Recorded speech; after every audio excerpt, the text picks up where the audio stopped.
Masalahnya yang kena dampak pun biasanya bukan cuma trader. Sebenarnya ini pertanda baik atau buruk? Sebenarnya yang akan diuntungkan itu mereka yang akan.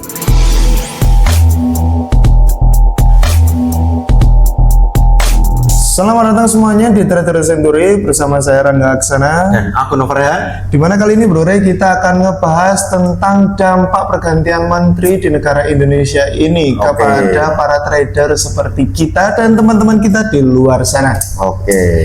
Tentu gua akan break jadi 3 pertanyaan seperti biasa. Yang mana yang pertama, seberapa besar dampaknya? Yang kedua, baik atau buruk bagi kita para traders? Gitu loh. Efeknya ini baik atau buruk sih? Lalu yang ketiga, cara manfaatinnya ini gimana? Intinya di pertanyaan yang ketiga ini, mumpung ada event yang seperti ini nih, bisa nggak dimanfaatkan? Untuk yang pertama, ini kita lihat dulu menteri apa yang diganti. Cuman kalau kita melihat dari beberapa waktu yang lalu, kan yang diganti ini Menteri Keuangan. Nah, kenapa sih kok kita aware-nya ke reshuffle menteri ini baru sekarang gitu kan? Karena yang diganti ini Menteri Keuangannya, yang mana ya kita sebagai trader kan di dunia finansial pengaruhnya kan soal uang kan Terkait ya. Nah, jadi kalau ditanyain berdampak, tapi tergantung trader apa dulu. Masalahnya yang kena dampak pun biasanya bukan cuma trader. Lalu tadi kan lu bilang bakal ada dampak ya kepada mereka yang trader nih, terutama kita kan lagi bahas trader ya. Bisnis juga terkena dampaknya secara langsung. Kamu tanya boleh, trader yang seperti apa yang terkena dampaknya? Kan trader ini banyak. Ya, nah ini bagus nih pertanyaannya. Karena tadi aku belum singgung juga soal trader apa ya. Jadi trader yang berdampak itu trader saham sebenarnya. Saham Indonesia. Karena ya ngapain saham luar negeri urusannya sama Indonesia kan. Nah, saham Indonesia ini kan memproyeksikan dari kinerja bisnis-bisnis yang ada di Indonesia, bisnis-bisnis IPO kan. Nah, ketika ada gonjang-ganjing dari isu negara terkait kelancaran dari bisnis-bisnis terkait, pasti kan berdampak juga ke sahamnya. Kayak gitu. Jadi kalau di forex ya ngapain juga, forex kan urusannya sama mata uang global, nggak hanya Indonesia. Dan yang kita tradingkan pun di forex kebanyakan ya major pair kayak misal USD, Jepang, Sterling dan lain sebagainya kan. Kripto apa hubungannya juga sama gonjang-ganjingnya Indonesia. Kripto kan punya pasarnya tersendiri dengan sistematika mereka sendiri, operasional yang berjalan dengan berbeda dengan negara seperti itu. Jadi kita langsung aja masuk ke pertanyaan yang kedua. Ya. Sebenarnya ini pertanda baik atau buruk, terutama bagi trader ya. Menurut lu sendiri gimana? Jadi kalau baik atau buruknya, kita harus bisa lebih aware lagi sebenarnya. Kita harus bisa lebih ngelihat potensi yang bisa kita ambil. Coba kalau dari Bro Rangga sendiri, kira-kira apa nih yang sekiranya bisa potensial untuk menciptakan keuntungan dari saham, dan mana nih yang sekiranya mungkin pamornya jadi turun karena ada isu pergantian Menteri Keuangan ini? Kalau kita bahas soal tradernya Bro, sebenarnya yang akan diuntungkan itu mereka yang up to date. Nah, adanya isu Indonesia kemarin seperti video yang sebelumnya ini kita bahas, dan juga pergantian menteri yang sekarang ini sedang gempor-gempornya, dan saham kan sempat turun lalu naik lagi. Nah, bisa disimpulin mereka yang dapat keuntungan dari situ adalah mereka yang up to date. Nah, tapi intinya gini, pergantian Kementerian Keuangan ini kan baru banget ya, bisa dibilang masih fresh lah. Yang mana ya ada sebagian komunitas yang merasa khawatir, yang mana ketika ada kekhawatiran, khususnya orang yang terjunnya di saham Indonesia ya, pasti kan kekhawatiran bisa aja mereka tarik dana dulu dari saham, pindahkan ke safe haven. Ada yang seperti itu, ada yang merasa tadi, wah aku punya spekulasi, punya pandangan secara logikanya kalau menteri ganti, biasanya menteri ini backgroundnya seperti ini, dia bakal arahnya mau pro kemana, dia mau mengembangkan bagian sektor mana. Menurutku masih terlalu dini untuk aku menentukan mana nih yang bakal menonjol, mana yang enggak. Karena ya balik lagi, masih fresh, masih hangat. Jadi wait and see lebih, kalau aku lebih tipe wait and see dulu.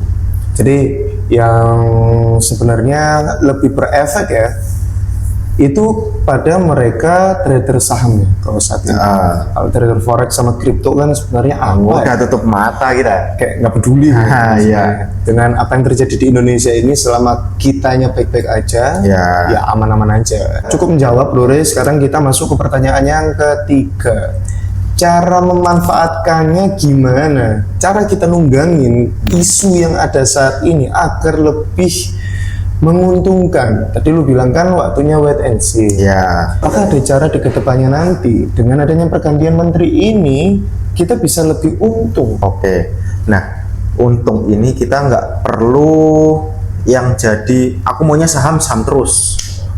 Aku forex terus. Kripto terus. Kita harus bisa setidaknya punya knowledge di situ. Kita belajar di situ. Semisal pun kita nggak terlalu paham untuk di sektor lain, kita bisa nih belajar di tempat lain. Pastinya yang memang expert di bidangnya kayak gitu kan. Jadi maksudnya gimana? Kayak aku bilang tadi, aku tipe wait and see. Ketika aku naruh uang di saham, dengan adanya berita seperti ini, lebih baik aku tarik uangku dari saham sebagian, aku bisa manage lagi portofolioku, pindahkan ke sektor yang lebih aman dulu. Contoh, Bisa aja kita beli emas, bisa aja karena aku juga paham trading forex, aku bisa sisihkan sebagiannya ke trading forex juga. harus paham dulu berarti ya. Nah, kayak Itu gitu. kuncinya. Jadi lebih bukan berarti aku maunya di saham karena ada isu seperti ini, sama nih yang kira-kira oke. Pokoknya harus di saham, nggak boleh di tempat lain.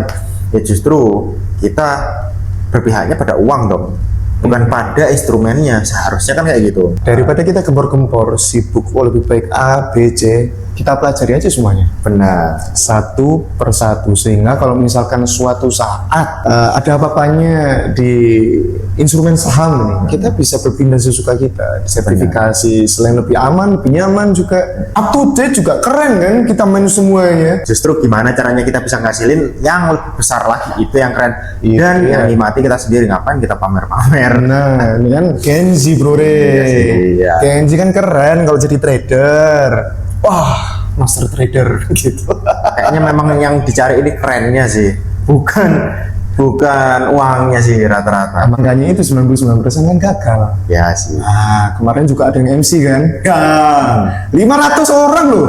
Gila, tapi kita nggak bahas kali ini di sini. Kita bahas di video selanjutnya biar makin enak gua ngomongnya gitu. Benar. Jadi makin seru gua ngeloginya. Jadi kurang lebih kalau misalkan teman-teman mau cek video sebelumnya tentang isu yang ada di negara Indonesia ini, efeknya apa kepada semua trader di Indonesia ini, silakan cek video sebelumnya. Dan untuk teman-teman yang mau punya teman trading, komunitas trading, atau ingin belajar trading, ya kan, zero risk ya, benar-benar nggak pakai modal. Linknya sudah gue sematin di deskripsi, jadi langsung aja teman-teman sekalian untuk masuk dan belajar bersama di sana, karena di sana Bore kita juga bisa untuk mengkoreksi trading plan mereka semua. Ini kan yang membedakan sebenarnya. Kita bisa ngebantu untuk mengkoreksi, apakah gini caranya untuk atau trading mungkin XAU. secara teknisnya bisa aja, Bang ini support resistanku udah bener belum?